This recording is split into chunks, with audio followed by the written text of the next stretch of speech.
Brigadier General Amir Avivi is the chairman and founder of the IDSF, the Israel Defense Security Forum. Thank you so much for joining me at the media line. My pleasure. Brigadier General Avivi, almost 2 years into this war, and 1,000 soldiers have been killed. And we're talking at this moment about 60,000 troops that are lined up to enter Gaza City. The IDF says they've conquered about 40%. 2 years into this war, why is it taking so long? Well, from day one, almost Israel has been fighting on 7 different fronts. This is a very big and complicated war to the extent we haven't seen in the history of Israel. Gaza itself is very, very complicated because there is basically a whole city underground. Gaza is built in a way that there is no center of gravity. It's not Iran or even Hezbollah where you can find a clear center of gravity, hit it, and then win. Every area is autonomous. The fact that you take over a certain area doesn't really impact other areas.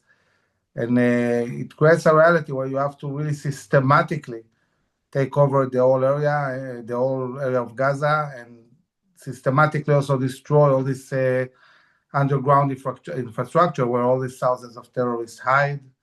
They have weapons inside, they have headquarters, communication rooms, and so on, and they can survive underground for a very long time. And it's challenging. It also affects the pace of maneuver. You cannot move fast above ground because then you'll have terrorists popping out of tunnels behind you. So this makes it complicated. And we have to remember that at the beginning of the war, Israel was also investing a lot of forces to prevent a war in the north. We're dealing also with the West Bank, with Judean and Samaria. We lacked munitions and so on. And we had to keep the forces fresh for a big war against Hezbollah. So we found ourselves shifting the whole army to the north, fighting in Lebanon, then fighting in Syria, then fighting in Iran. And then now, maybe it's the first time in the world that we can really focus on Gaza. And even now, our enemies are thinking how to revive this multi-front war, maybe by launching an attack of the Palestinian Authority into that Samaria, or even trying to mobilize Israeli Arabs to join, because they see that we are moving towards a decisive win in Gaza, and are thinking how to try and stop that. You know, you bring up a good point. There's been a lack of troops at this moment. You've had so many troops that are exhausted going back and forth in to fight a multiple front war. How do you sustain the numbers that you need? Israel, the lack of forces was mainly impacted the time it takes, because we couldn't do things simultaneously. We had to fight each time in a certain area. I think that the Israeli army is very strong, very resolute. The reserve, yes, it's hard to fight for so long, but they also want to win decisively. And we tend to look at ourselves. I think we should look also what's going on the other side. Hamas is broken, is weak, no leadership, no way to smuggle weapons, no industries. And Israel in the last 2 years have strengthened itself exponentially. Our military industries are booming, producing cutting-edge technologies and capabilities. We're bringing every 4 months new recruits. The motivation to join the army is skyrocketing, and to join the combat units.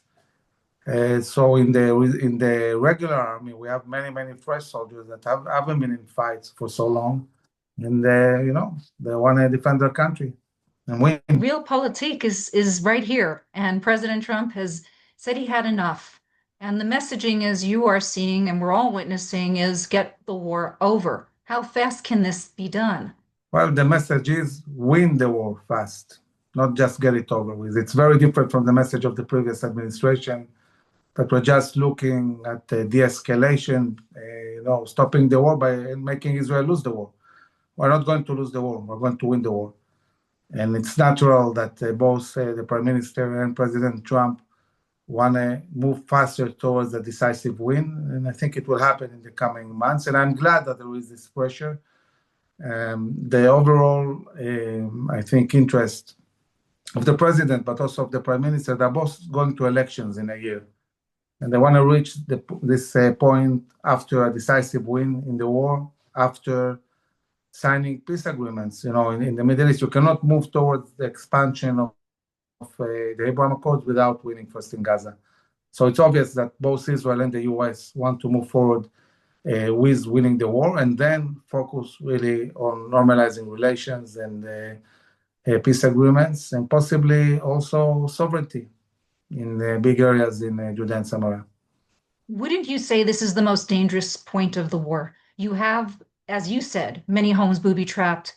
Hamas knows what's coming, could lose a lot of troops and hostages. I think that the army is already, by the way, as we speak, controlling 40% of Gaza City. The army is controlling more than 75% of the whole Gaza Strip. And the fact that we already took over 40% of Gaza City and you don't hear about casualties means that the army developed very sophisticated technologies and techniques and capabilities. We had a lot of lessons learned throughout these 2 years. And what seemed really something, really complicated to deal with, like the tunnels, now we are dealing with this systematically with many capabilities.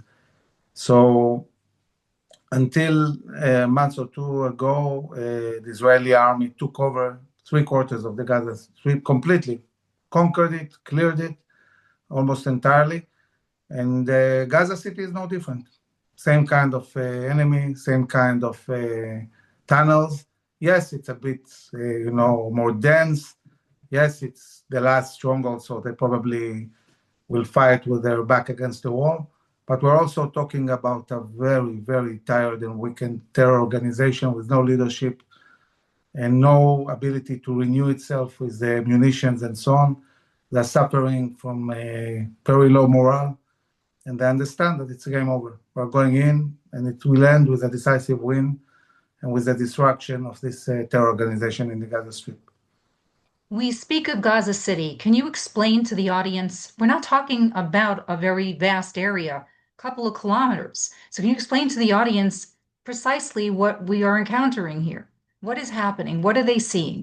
Gaza City has a lot of buildings above ground, but also underground. There's a vast net of tunnels underground, headquarters underground. The We're size of talking it, the about length, the size of it.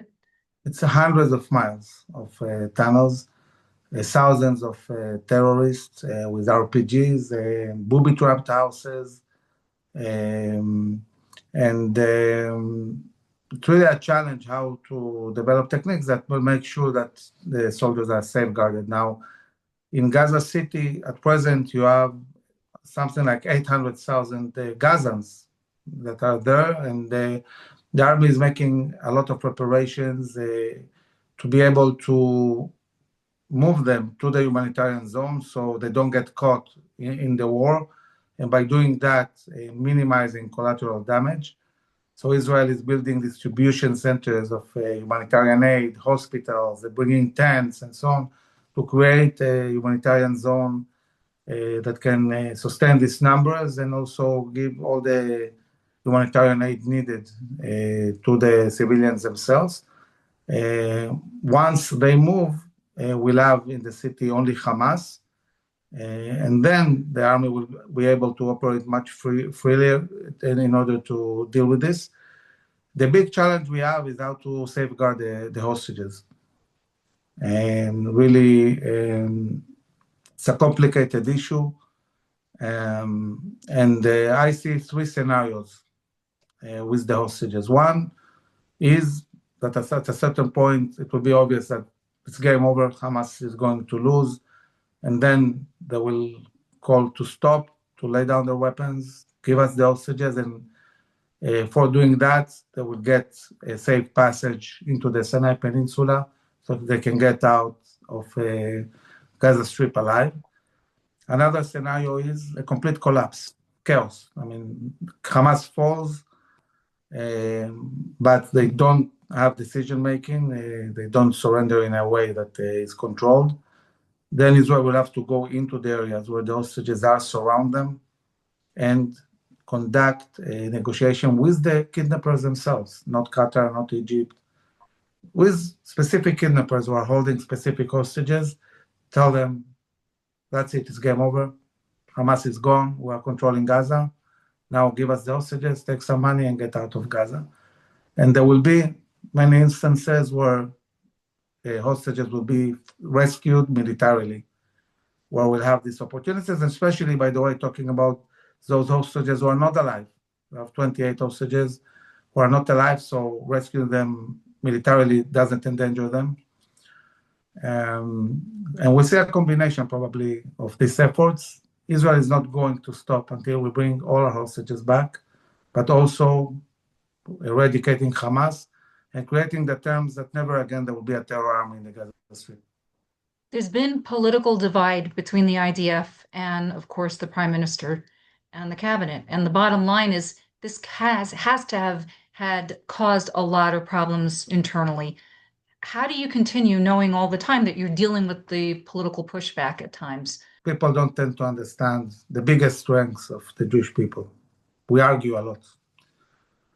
And we have a lot of opinions, and this is what makes us so sophisticated, out of the box kind of thinking.